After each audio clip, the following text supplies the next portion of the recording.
Bonjour et bienvenue sur Easy Learning, votre chaîne pour apprendre l'anglais facilement et en s'amusant. Aujourd'hui, on plonge dans le monde fascinant des animaux. Vous êtes prêts? C'est parti!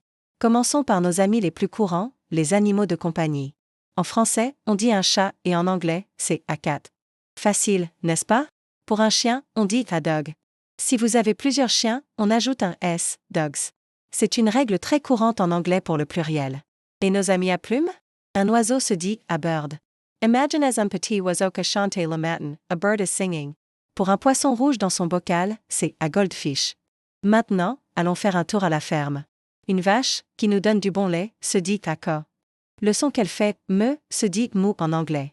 Un mouton, c'est a sheep. Attention, ici, le pluriel est irrégulier. Un mouton ou 10 moutons, ça reste sheep. On ne dit pas sheep.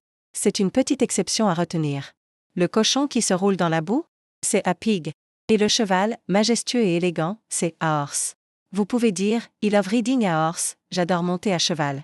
La poule qui nous donne des œufs est a chicken. Fait amusant, chicken peut aussi désigner la viande de poulet que l'on mange.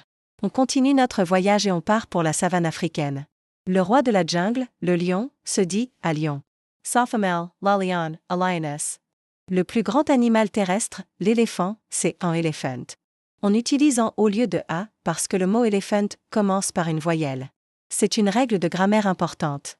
La girafe avec son long cou? C'est a giraffe. Et le zèbre avec ses rayures noires et blanches? A zebra.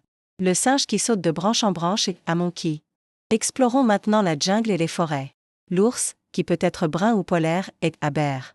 Le loup qui vit en meute est a wolf. Au pluriel, wolf devient wolves. Encore un pluriel irrégulier. Le renard, connu pour sa ruse, est a fox. Et le serpent qui rampe au sol? C'est a snake. N'oublions pas le tigre, ce grand félin rayé, qui se dit a tiger. Maintenant, je vais vous donner quelques expressions anglaises très courantes qui utilisent des noms d'animaux. Vous allez voir, c'est très imagé. Si quelqu'un mange très peu, on peut dire en anglais to eat like a bird, ce qui veut dire manger comme un oiseau.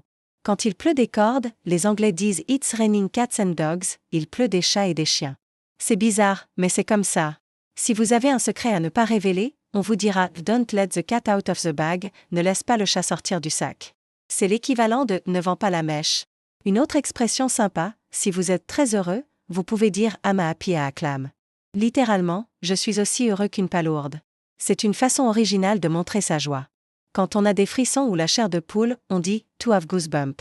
Goose veut dire une oie. Et si quelqu'un vous semble suspect, qu'il y a quelque chose de louche, vous pouvez dire I smell a rat, je sens un rat. Voilà pour notre petit tour d'horizon du vocabulaire animalier en anglais. Vous voyez, ce n'est pas si compliqué. Le secret, c'est de pratiquer un peu chaque jour. Essayez de nommer les animaux que vous voyez dans les documentaires ou les livres en anglais. Utilisez les expressions dans des phrases pour bien les mémoriser. Merci d'avoir regardé cette vidéo sur Easy Learning. J'espère que ça vous a plu et que vous avez appris plein de nouveaux mots. Si c'est le cas, n'hésitez pas à laisser un pouce bleu, à partager la vidéo et surtout, à vous abonner à la chaîne pour ne manquer aucun de nos prochains cours. On se retrouve très vite pour une nouvelle leçon. D'ici là, pratiquez bien. À bientôt.